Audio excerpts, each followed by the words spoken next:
Hey amazing students! Today I'm in charge. That's right, Miss Bling Bling teaching history. I will be teaching you all about success in the South. Just kidding! I know it's secession in the South. From the word secede, which means to withdraw formally. But I'm getting ahead of myself. My bestie here lost her voice. And she didn't trust me enough to do the video alone, so she's just going to sit here useless. And make sure you don't mess up. Really? What do I have to do to get some respect around here? Anyway, like you just learned, the results of the election of 1860 made the South a minority section. It no longer had the power to shape national events or policies. What? I can't hear you. I know. I'm getting there. What she's trying to say is that the Southerners were afraid that Congress would try to abolish slavery. So they started talking about a recession. Just kidding. Secession. Duh. That word always trips me up. Do you have words like that? Because secession, secede, succession, I don't even know. Secession. To secede, which means to formally withdraw. Okay. A group of senators formed a committee to search for another compromise that would hold the nation together. How was that? Good job. Thanks. Oh, good job, me? Thanks. I know. Okay. So this Senate committee had their first meeting on December 20th, 1960. What did I do? Oh, 1860. 1960 was like 10 years ago.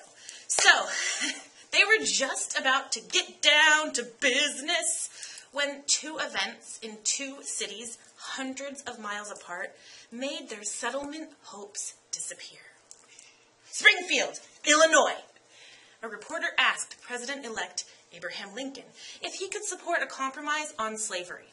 Abe said, honestly, see what I did there? Yeah, he really didn't say honestly. He said, I will not interfere with the slavery in the South, and I would support the enforcement of the Fugitive Slave Act, but he would not let slavery extend into the territories.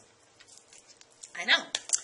But that same day in Charleston, South Carolina, the Southerners held a special convention where they voted to leave the Union.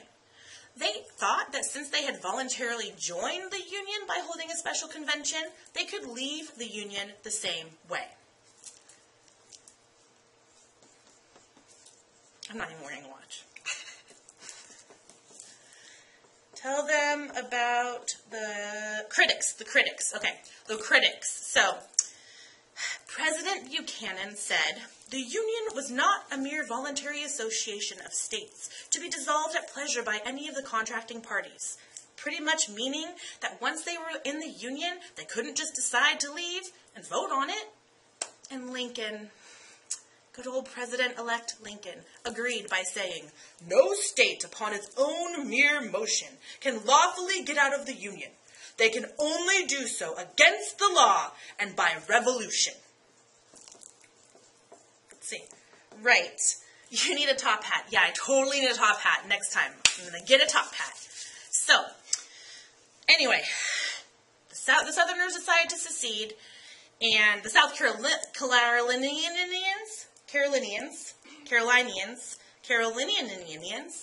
whatever, the guys from South Carolina went cray-cray because they were so excited about leaving the Union. The church bells were ringing, people were in the streets. So 6 other states followed South Carolina and decided to secede. Mississippi, Florida, just kidding, Florida.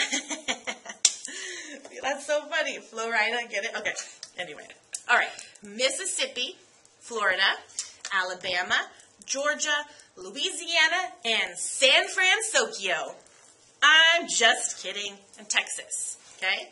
These 7 states, Mississippi, Florida, Alabama, Georgia, Louisiana, Texas, and South Carolina, formed the Confederate States of America, also called the Confederacy. They wrote a new constitution that guaranteed the citizens the right to own slaves. And guess who they elected as president? Alexander Hamilton! I couldn't help it. It's me. Come on, Alexander Hamilton, right? That's funny. Alexander Hamilton. No, okay. They really elected Jefferson Davis from Mississippi, who really wasn't that excited about being president. He wanted to become the commanding general of the troops in Mississippi, right? And during all of this, remember how the Congress had a special committee that they formed? They were trying to come up with a plan to save the Union. A senator from Kentucky named John J. Crittenden wrote some constitutional amendments, because it needs amendments, that would satisfy the South by protecting slavery. He wanted to avoid secession and a civil war, but Lincoln didn't think there could be any compromise about the extension of slavery. They voted on Crittenden's plan, and every Republican rejected it, just as Lincoln had requested. He was like, yeah, don't vote for this because I said so and people listened to Honest Abe. So I remember everything? 7 states, Senate committee, fusion. Federal property, right? This is huge. This is huge. So when the states seceded, there were federally owned properties in the South. There were some forts in the harbor of South Carolina and other places. And they were owned by the Union, federal property. So the Southerners were like, what? You're not coming down here? So Davis and the Confederacy were ready to prevent the Federal Army from controlling the property. Uh-oh is right. So, ready? So, summarizing, Southern states successfully succeeded, starting with South Carolina, consequently creating the Confederacy.